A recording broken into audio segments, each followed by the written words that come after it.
back, everyone, to Master of the Universe podcast. This is Joey here. Gonna go ahead and be talking about the Iron Maiden albums. I'm gonna rank these sons of bitches, and I'm the biggest Iron Maiden fan of all time. And unfortunately, I have to, put an album last. And even Iron Maiden's worst album is better than, a lot of bands' best albums. I'll tell you that right now. So this is just my personal opinion, of course. Like I'm well aware that some people like my least favorite, my 14th favorite, whatever have you, is going to be someone's favorite album, and that's cool. That's completely fine. I love to hear your guys' album rankings, and I've gone back and forth with this a few times. I've had a few albums move different spots, so this is just how I feel at the moment, and this is pretty much how it's going to stay. I think the ones that like move the most are the ones that are like I like the least. They'll kind of go up and down. But anyway, I'll try not to be too long-winded on this podcast because we got 16 albums to go through, and I'll probably do each album individually and talk about it a little bit more, give you a little bit more facts. But for right now, just kind of telling you why this album is where they're at. So my least favorite Iron Maiden album, number 16, we have The Final Frontier from 2010, and this features the current lineup that we have now. And when this came out, I was definitely expecting it to be a really badass album because I saw that Adrian Smith was writing the majority of the album. I think he writes like 6 or 7 tunes on here, man, and it's just not a good album to me. I mean, it's a good album. I shouldn't say it's not a good album compared to the other stuff that they have. But what my favorite tracks on there: El Dorado, Starblind, The Talisman, When the Wild Wind Blows. That's four, and I think those four are really fucking badass. But as far as the other tunes on there, don't really care for them. I think The Final Frontier is kind of cheesy. Mother of Mercy, it's pretty cool, but it's not like something that I'm gonna put on and jam out all the time. Like I can play this album through for the most part, but I just can't get into shit like that little 4, 5, and 6 spot with Coming Home. When they played that live, I was just like, wow, I couldn't believe they put it in the live set list. The Alchemist has a cool little guitar thingy, but not really into that one. And then Isle of Avalon takes fucking forever to start. And this is a guy that I think The Angel and the Gambler's a pretty badass tune. So for me to say Isle of Avalon's not got a hell of an intro, then it's saying something. I think when the man who would be king, another song that's just kind of weird to me that can't really get into it. But I mean, on the flip side, I fucking love Starblind and the Talisman. They're like really underrated gems. So that's why it comes in at number 16. Number 15, another recent album. We have 2003's Dance of Death. Now, this one, the thing I have to say the most is, God, that fucking album cover is hideous. I think it's like Iron Maiden's worst album cover. I'll probably do a ranking of the Iron Maiden album covers. I'll do everything Iron Maiden. Like I said, I'm a fucking huge fan, so I like everything. And I'll probably end up doing like my favorite songs ranked, and like I actually know. Like I'm not gonna throw some bullshit list together, and I don't know what I'm talking about as far as like songs. Like I'll know. Some people they'll just put whatever the fuck. But anyway, go back to the album ranking. Dance of Death. It's like one of those albums for me to where it has like a few good songs, kind of like the Final Frontier, but it doesn't like have that song that makes me like jump out and be like, fuck yeah, that classic Maiden one. Like they're really badass ones. Um, like my favorite ones, Face in the Sand, super underrated one, an Adrian Smith song. So I'm a big Adrian Smith fan. So it hurt me to put the Final Frontier at 16, but Face in the Sand, Passchendaele, I've recently really gotten into because of the movie 1917. Dance of Death, Montsegur, Rainmaker, No More Lies, really badass tunes, and I like them. But you got shit like Gates of Tomorrow and New Frontier, which aren't like horrible, but they're not like you know stuff that I'm gonna put on and jam. Age of Innocence, I think it's underrated. Got a cool ass guitar, shit going on towards the end, and Davey's always, really getting himself over at this in the solo spot. And then Journeyman, they kind of got that prodigal son feeling here. I mean, like this album, it's way better than most bands like best albums. Like I said, this is one that's it's a little bit different than the Maiden I'm used to. It just seems like they wrote a bunch of tunes and they kind of just kept it. They didn't really say, we can make these a little bit better.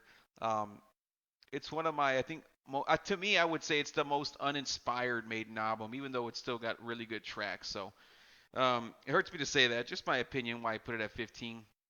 I'll still jam the fuck out of it. Number 14, we have Fear of the Dark. And Fear of the Dark, and you know, you guys have to understand is like, I want to hear y'all's ranking and why y'all put shit where it's at, but I have to find the bad in the album to me to put it where it's at. Like, I'm not gonna talk about how great every album is, and well, why is it, if it's so great, why is it 15 or 14, right? Um, with this one, you know, the tunes like Chains of Misery, The Apparition, and Weekend Warrior, The Fugitive are shit like I never jam to. Like, you know, I put them on and you're just like, oh, great. But then it's got some really badass fucking tunes like, of course, Be Quick or Be Dead, Afraid to Shoot Strangers, Childhood's In, Wasting Love, Judas Be My Guide, and of course the title track. The album sounds great. This was Martin Birch's last album, I think, with the band, the producer, and you can definitely tell how their sound changed. Like, I really don't care for a lot of the new album sounds. Martin Birch was definitely a badass. What is he? An engineer. And this is Yannick's second album with the band, and this would be Bruce's last album before his comeback in the Brave New World one. So this is kind of like their biker kind of album, I guess you would call it. And then we have on number 13, No Prayer for the Dying, and this one always gets a lot of, always gets ranked really low. This one and Virtual 11, but No Prayers I think a lot better than people give it credit for. I mean, I obviously have it at 13. I've had it as high as like 10 on my rankings that I've done before. Like, I've always kind of written them down because I've always planned on doing it but never did it. So it's cool to actually finally do it. Um, Underrated, badass fucking songs. No Prayer for the Dying, Public Enemy number 1, and Fate's Warning. Epic, epic songs, man. No one ever talks about these tunes because a lot of people hate this album. Everyone, if they do like the album, they know Tail Gunner's badass, and they know Bring Your Daughter to the Slaughter, and even a little bit of Holy Smoke because it came on that From Here to Eternity video. Mother Russia's like the longest tune. It's only 5 minutes and 30 seconds long, so it's definitely like a different album. This is the first one that they did without Adrian after he left the band, so it's Yannick's first album. And Bruce definitely sounds a lot more raspy on this one. Everything, it just sounds like they're just like jamming out. Like, it sounds like they went back to that first album almost, right? Really good album, definitely underrated. The covers, they have two different ones, and I like the original one. It's a little funny. But coming in at number 12, we have Seventh Son of a Seventh Son. Now, I know this is a lot of people's favorite fucking album, like, for a fact. There's tons of people I talk to, and they're like, oh, dude, Seventh Son, And I really don't like the sound of this album. And, a lot of people like songs like Can I Play With Madness and The Clairvoyant. I think they're cool tunes, but I'm like, I don't go crazy for them. And I really love The Evil That Men Do and Seventh Son of a Seventh Son and Moonchild. And with those tracks, it definitely made this album get brought up higher than it would have if for the other stuff, because like the other albums, like I put them where they were at because they were missing songs like that, except for like Fear of the Dark. That's why it was ranked a little bit closer. But yeah, Infinite Dreams, The Prophecy, Only the Good Die Young. Those are cool. Those are cool ass tunes. But I'm not really gonna go crazy over them like the way I do for Seventh Son, Moonchild, and some of the other stuff that I have ranked higher. But still a really good album. I think it's a little overrated. Like I said, this is Adrian's last album with the band until his comeback with Brave New World. So that's why it comes in at number 12. And then we have number 11, man, the original 1980. And I know, like, again, like, yeah, you basically know what kind of group's gonna like certain albums. Like, I know a lot of the guys that are into Overkill and early Metallica and Megadeth. They love this kind of Iron Maiden, and I like it too. I like it a little bit better than Seventh Son. Like, I heard them do the if you've heard the Prowler re-recording there on in '88 compared to this one. Like, I much prefer the Paul Di'Anno version. It just sounds better. Like, his vocals, the guitar, everything. The standout songs: Prowler, Phantom of the Opera, a true classic, and fucking epic. Transylvania, and then of course the Iron Maiden title track. And then those tunes that like only I think like I'll say like true Iron Maiden fans would know are like Remember Tomorrow, Strange World, and Charlotte the Harlot. Those are like the people that really like Strange World are like the same people that like know Invasion and shit, right? Um, just a really cool old school sounding album. It kind of grew on me recently because I put it on in full. I mean, I've always liked it. Like I remember buying this shit because I only heard the live versions of it. Was it a real live one, a real dead one? I heard, Transylvania, Remember Tomorrow, Prowler. I was like, wow, I want to hear it in the original. And at first, I was kind of like, what the fuck kind of sound is this? Because it's kind of like a real garage band sounding thing. But cool ass track. Um, Running Free, Sanctuary, they still play those live all the time, and the title track Iron Maiden. So it comes in at number 11, and then when we come back, we'll go ahead and start our top 10. So stay tuned.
For our number 10 here, our top 10, we got Virtual 11, and this one always gets shit on too, man. I like the way No Prayer for the Dying. I remember kind of like growing up and just finding out about rankings and looking into what other people thought, and I would always see this one ranked last. And this is Blaze's second and last album with the band, and to me, I think the best way I can explain it is if you like the complexity of like Brave New World and Matter of Life and Death and like the new albums by Maiden, I don't see why there's any reason why you don't like these. Now, if you don't like the new Maiden, then yeah, I would probably think you wouldn't like these albums either.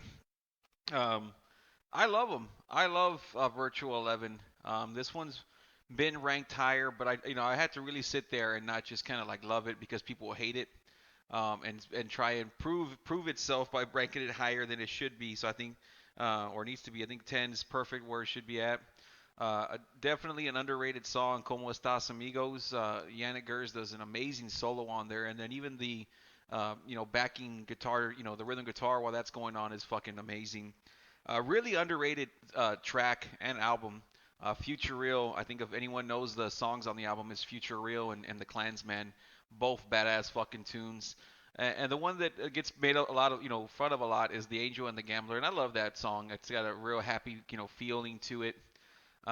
Lightning Strikes Twice, When Two Worlds Collide, The Educated Fool, Don't Look to the Stranger, all pretty cool, kind of complex, different, good melodic fucking tunes. I mean, I can like this is an album that I can listen all the way through. I think seven. I think maybe like No Prayer on down. Now we can listen to all the albums. I think the only ones I couldn't really say all the way through were maybe the last three, but this one's definitely one where I can. It just takes you on a journey. Yeah, I mean, I'll talk about this album more in depth when I do an album only kind of review where I sit there and take 20 minutes of your time talking about it. So if you haven't jammed out to it, Virtual 11 coming in at number 10. And then at number 9, we have The Book of Souls, Iron Maiden's most recent album, released in 2015. I remember this came out. I remember being in the well, not when it came out, but that time. I remember listening to it in my car before going into the movies because we had some extra time before the movie started, and just jamming out to the Empire of the Cloud. I could not get over how badass that little melody is on the piano that Bruce plays. Um, it shows that Maiden is still going strong. I was like I said disappointed with the Final Frontier, but then they come out, you know, with an album like this, and they show that they still got it. This is a lot heavier, I think, than the Final Frontier. Um, really cool, progressive, dark album, darker. Uh, Favorite tracks: If Eternity Should Fail, Speed of Light, The Red and the Black, When the River Runs Deep, The Book of Souls, Man of Sorrows, and Empire of the Clouds. Like a really stacked album, 11 good tracks. It's a double album because the tracks are pretty fucking long. The only songs I really don't care for are Death or Glory and Tears of the Clown. Um, Shadows of the Valley, really cool ass tune. You know, I dig it. But as far as like the other ones, like the Great Unknown too, it's one of those two where it it reminds me a lot of Mother of Mercy. If you guys know what I'm talking about, as far if you guys know those songs, you guys know what I'm talking about. But if Eternity Should Fail, it was gonna be a Bruce solo album song, and I mean I'm glad he put it on this album because it raised it, like to where it needed to be. Really badass album. Like I said, I wish I could talk about these more, but I don't want to take too much time ranking this. I want to keep it under 20, 30 minutes or around 20 or 30 minutes, not longer than that. So coming in at number 8, The X Factor, man. And this one too, before Virtual 11 came out, this was like always listed as the worst Iron Maiden album. And this is Blaze's first album. It's their first album without Bruce. And this is kind of a weird spot to be in if you're like a Maiden fan going through this time period. You don't have Bruce Dickinson anymore. You don't have Adrian Smith. It's like, okay, and then they come out with an album like this. So I can see how some people were turned off, but Steve Harris was kind of going through a lot. I think his father passed away. I think he was going through a divorce. A lot of shit going on for him. But God, this album is amazing. Like I always say, I can listen to it all the way through. Like this is one of those where, like, when you're like really listening to this album and you just put it on and you like, because it's one you don't listen to as often as some of the classics. You'll hear some of these spots and you're just like, wow, amazing. I mean, I think everyone knows Sign of the Cross because Maiden plays it still. We all know that's a badass tune. Lord of the Flies, they recently played that on the Dance of Death tour, and like a lot of people know that song there. Man on the Edge, uh, they played it during the Ed Hunter tour. I fucking love that tune, especially the intro guitar. And then after that, it kind of like drops off where people stop jamming. A really underrated one, uh, or underrated ones besides the ones we already know. Fortunes of War, Galloping Badassness, The Aftermath, but real melodic, cool ass guitar work. And then like a completely different kind of Maiden. When you hear 2 a.m., it's I mean, if you're like, what's this album all about? Put on the song 2 a.m. and you'll see exactly what I'm saying. Judgment of Heaven, Blood on the World's Hands, The Edge of Darkness, The Unbeliever, all really badass songs. They're all kind of similar when it comes to, like they all kind of. I think a lot of people don't like this album because they all start off with like slow and it takes time to build. But I love this fucking album. I mean, without a doubt. I don't want to take too much time on The X Factor. I love it. That's all you guys need to know. It's usually ranked lower for most people. It's like, people always say it's the worst one, but I love it. And then we have our number 7, A Matter of Life and Death. Now, for those of you that like this album, like you must love The X Factor because it's very similar, very, very similar. The only reason I put a Matter of Life and Death ahead of it, because I almost put, The X Factor ahead of this one, is that these songs are a little bit more memorable when it comes to chorus. That's just like songs, you know, like Brighter Than a Thousand Sun, The Reincarnation of Benjamin Bragg, um, and For the Greater Good of God. Like these are like songs that are, and also The Longest Day. I can't forget that one. Those are like these heavyweight badass fucking tunes, and then you sprinkle in songs that are a little bit more fast paced, a little bit more, because those are like heavier, more building songs. But you got like the fast pace, with Different World, These Colors Don't Run, The Pilgrim, and then you have like a really weird and different song in The Legacy and Lord of Light. My least favorite is Out of the Shadows, and I remember when this album came out, and I used to go to the Maiden forums way back in the day when this was like what this 2000 six or eight? Yeah, 2006 when it came out. When people would go to the Maiden forums when that was a thing, and then some people were like saying like what songs are good or whatever, and like I remember one dude put I fucking hate Out of the Shitty Shadows, and I started laughing because I was like, yeah, it's like I think it's okay. Like now looking back on like when it first came out, like it's so different than the other tracks. But I think it's a good song, but it is like the lead, like the worst of the album. But it's still a really cool ass track, man. And now we're going into number six, man. Killers. Now this one has really grown on me. And when I say really grown on me, like this motherfucker was like ranked last for me for not last, but like top last of the three or four or five, whatever. And I don't know what it was. I just kind of like started jamming out more to it. And like the only song I really don't care for would probably be like Drifter and the Prodigal Son. But everything else I dig it, man. Um, my one of my top favorite songs has to be the Ides of March. I love the way this album sounds. This is Paul Dano's last album, and this is their first album working with Martin Birch. And you could just tell the difference right away in sound. Like the guy is just like a genius when it comes to recording Maiden. Um, and there's like a lot of songs that like Maiden doesn't play too often, like Another Life, and of course Genghis Khan. I don't know if they've ever played that live. I'm sure they have, but shit like that. Innocent Exile, Purgatory, like those songs are kind of like lesser known because Maiden doesn't really jam out. It doesn't really play them, um, except for like Killers, Murders in the Rue Morgue, and Wrathchild. Like that's all I really jammed to for a long time. But it's just a really upbeat, badass fucking album. When you go back to it, and I always talk about, on an album you can play, all the way through. This is the one where like it's so high paced and so different each track that even though like Maiden has a lot of those albums you can play all the way through, this is one that I say like you play all the way through and you're always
all right here, folks. We're cracking the top five. Now, this is really tough. Like, it's splitting hairs, as you guys can tell as we're going through the list. I kind of had it bracketed where we do, the least ones together, and now we're going to the top five. And just to kind of recap, my least favorite was The Final Frontier at 16. Then 15, we had Dance of Death. Then we had number 14, Fear of the Dark. At 13, No Prayer for the Dying. Number 12, Seventh Son of a Seventh Son. Number 11, Iron Maiden. And then number 10, this is where, like, those are all really good, still good albums, but the top 10's, like, the ones I kind of hold a little bit more close to the heart. Virtual 11, The Book of Souls, The X Factor, A Matter of Life and Death, and Killers. Now, with number 5, we got Peace of Mind, man. And this is a classic album. Like, a lot of people see this as Iron Maiden's best album for good reason, too, because I mean, you got Revelations on here, Flight of Icarus, Die With Your Boots On, Where Eagles Dare, The Trooper. And then you got the other songs that are not really too known in Still Life and To Tame a Land, which I think are like really badass fucking songs, especially To Tame a Land, a really underrated tune. The ones I really don't care for, which are kind of gimmicky and funny, are, Quest for Fire and Sun and Steel. So with that is the reason why it's my least favorite of the top five, of course. Where Eagles Dare is such a fucking machine gun sounding song. You got Revelations, beautiful guitar work. The solos on Flight of Icarus and Die With Your Boots On. the melody and everything going on, the badass singing of the trooper. The only thing is like the bass sounds really loud on this motherfucker. So the sound's a little bit different than the previous albums. I thought it sounded a little bit better. Um, and Steve Harris, man, he's just a badass songwriter. This is where Adrian kind of stepped up with some of the writing on here. Um, but Peace of Mind, man. What can you say about it that hasn't been said already? And then we have our number four, Somewhere in Time. And these, like I said, these top five, Peace of Mind was easy for me to put at five, but it's like these top four, they were like really, I had to find reasons why I liked one more than the other, like really, really tough. But Somewhere in Time, why is it at number four? It's so badass and fucking melodic, man. All the guitar, it's Maiden's best guitar melodic melody work.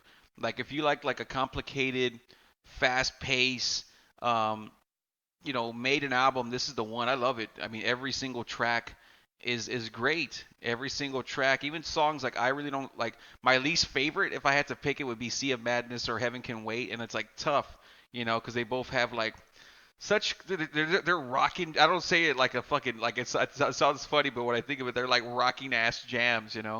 Um, Really underrated songs are The Loneliness of a Long Distance Runner and Deja Vu.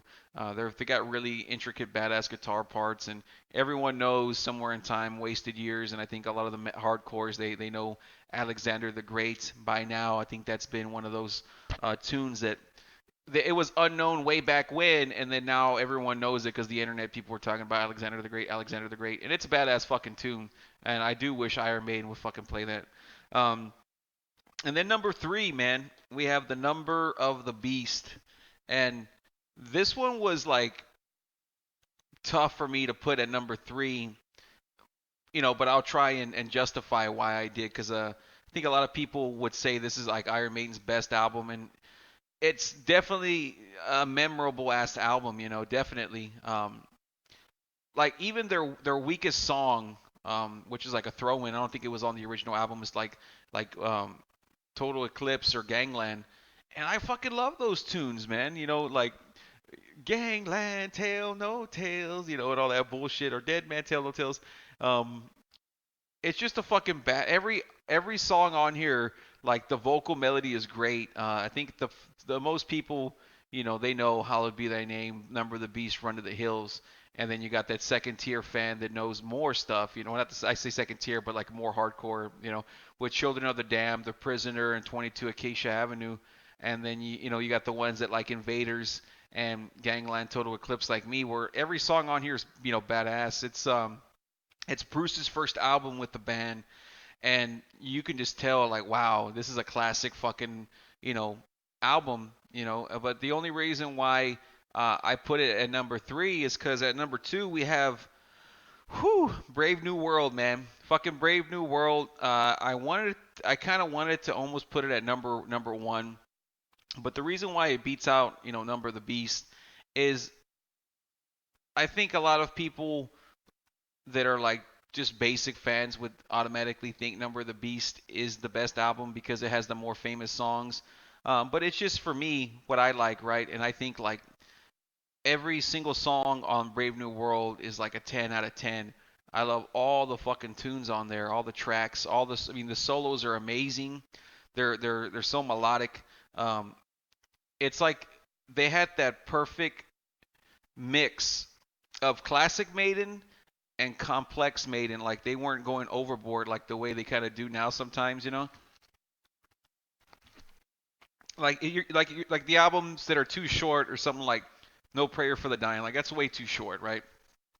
Something that's too complex for people would either be something like The X Factor or fucking what's that the other one The Book of Souls. This is like where they met that perfect dynamic where it's like the songs are catchy. The songs like they have a badass catchy chorus. They got great solos. They're long, but they're not too long, and they're short ones, but they're not too short. They're fast songs. They got everything on this album. Probably my top favorite Maiden song, period, was like The Thin Line Between Love and Hate.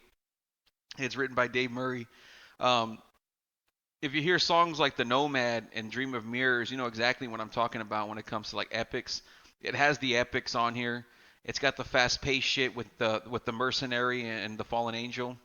And then like just right out of the gates, it kicks off with the Wicker Man, and you feel like you're listening to classic Iron Maiden. You know, it's crazy. This album's 20 years old, man. 20 years old, and classic Iron Maiden is classic now. I remember hearing that for the first time going to the concerts. You know, every song on here is great. I don't want to go ahead and talk about it, for forever, but this is the first one back with Adrian and Bruce. And then we have our number one album. It only leaves Power Slave, released in 1984, and this has always been my favorite Iron Maiden album.